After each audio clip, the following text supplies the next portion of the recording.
Y seguimos con nuestro repaso a los compactos más míticos de todos los tiempos. Y seguimos hablando de dos estrellas y un mito. Ayer vimos el mito, el Volkswagen Golf. Hoy nos toca hablar de la estrella. La estrella que ha conseguido vender más de 45 millones de unidades en todo el mundo. Y hablo del japonés, el Toyota Corolla. Así que hoy vamos a ver su historia a través de sus más de 10 generaciones. Así que yo soy Nacho 3GRs, esto es El Taller de Nacho y comenzamos.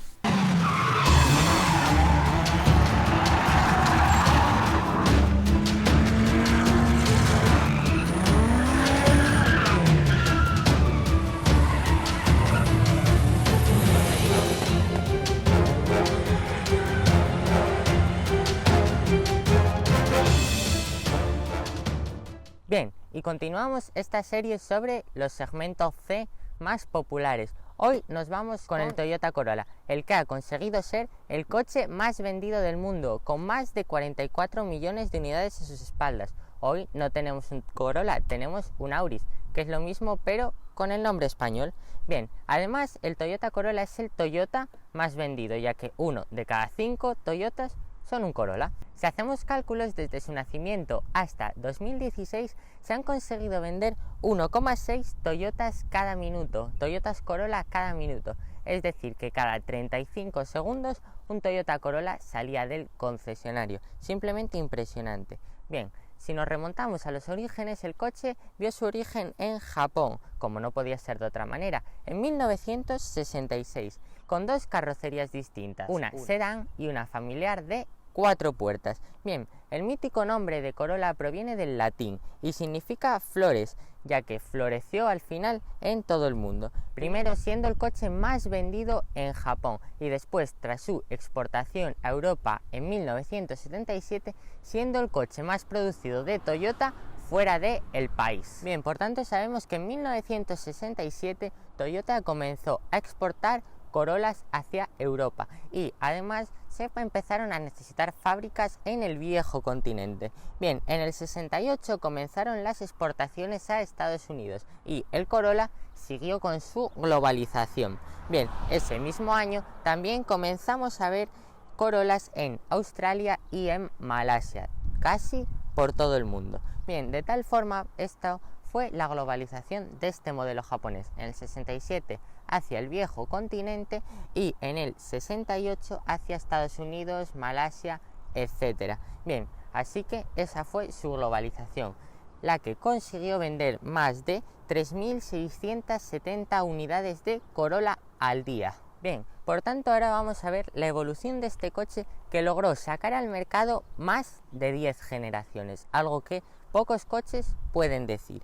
Bien, comenzamos con la primera generación, que como ya os dije estaba disponible en dos versiones con dos carrocerías distintas.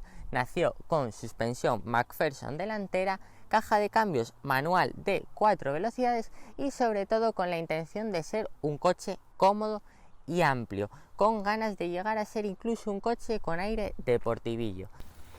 Bien, pues la dinámica de este vídeo va a ser la siguiente.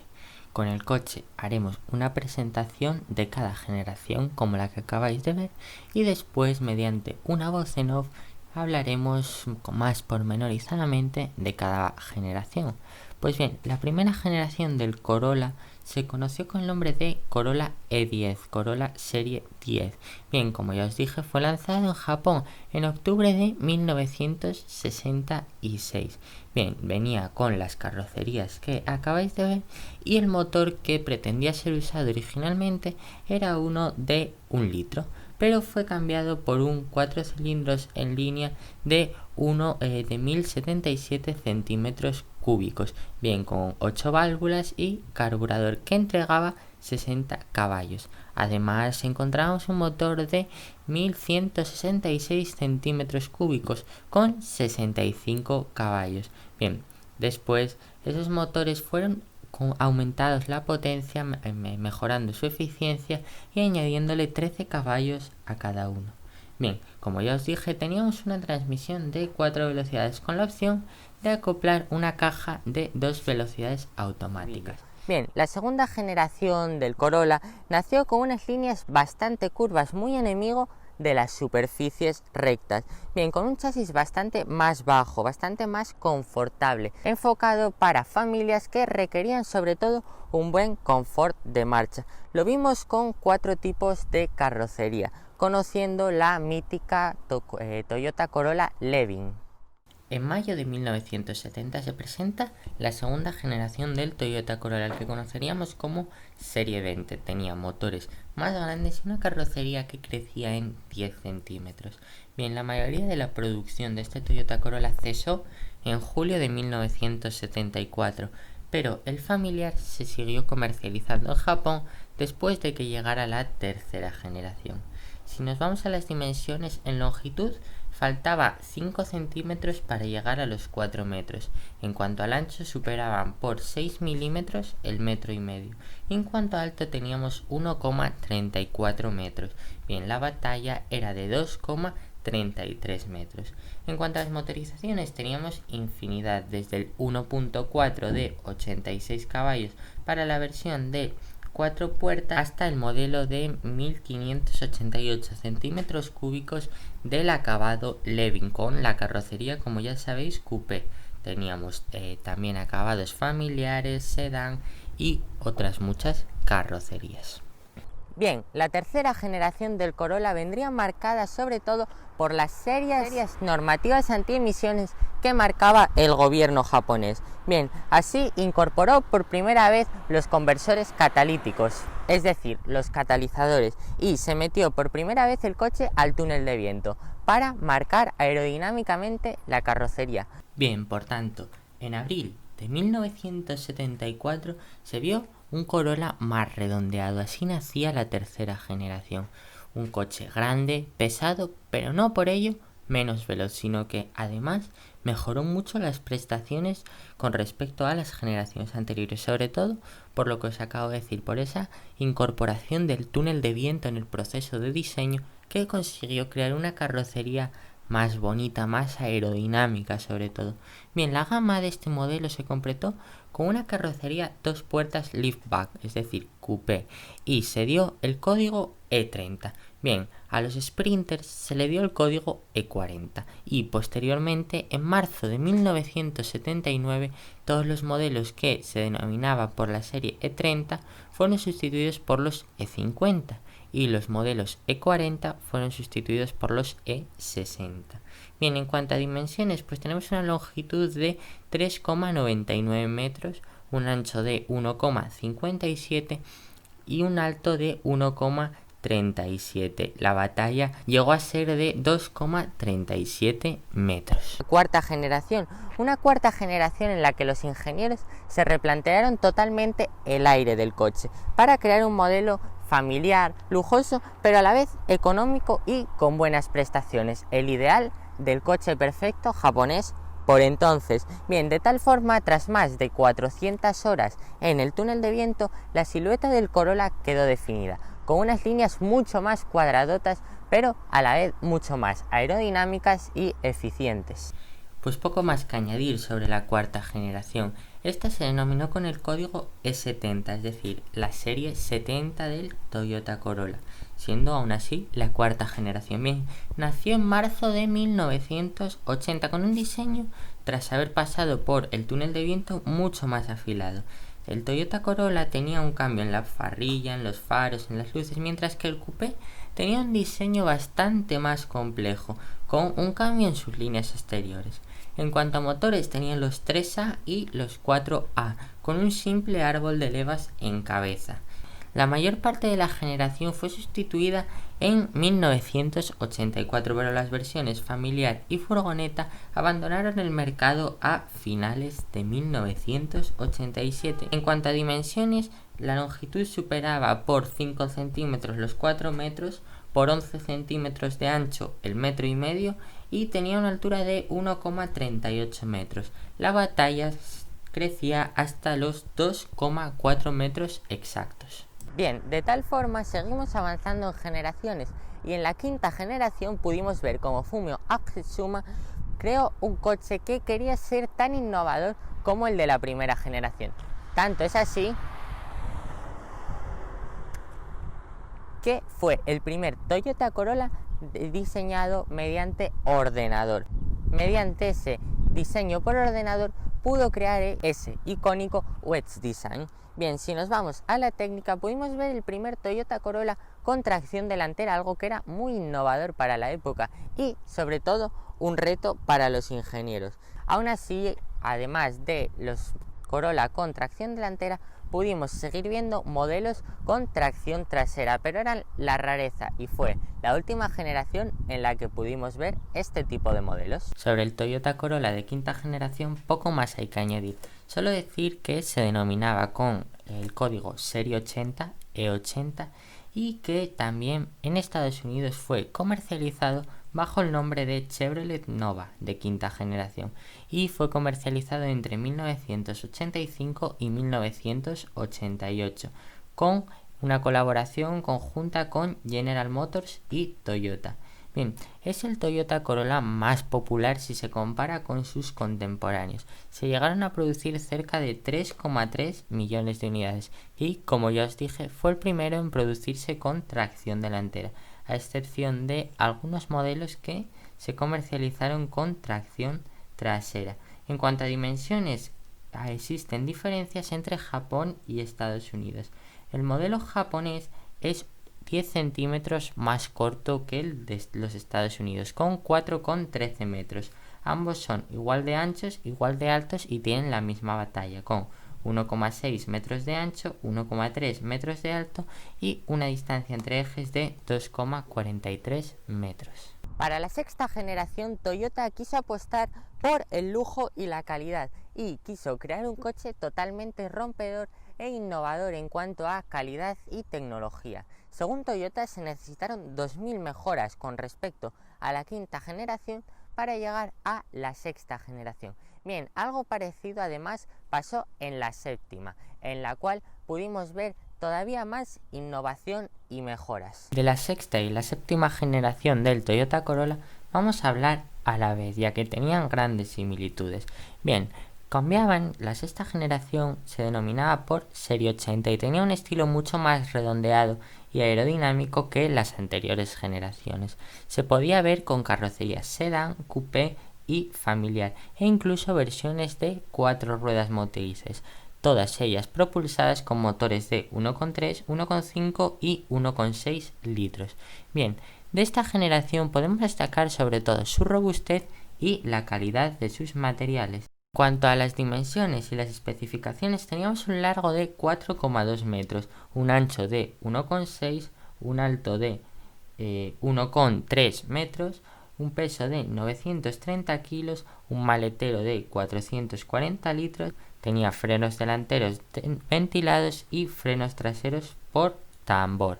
En cuanto a el chasis, tenemos una suspensión delantera McPherson y una suspensión trasera de brazos tirados.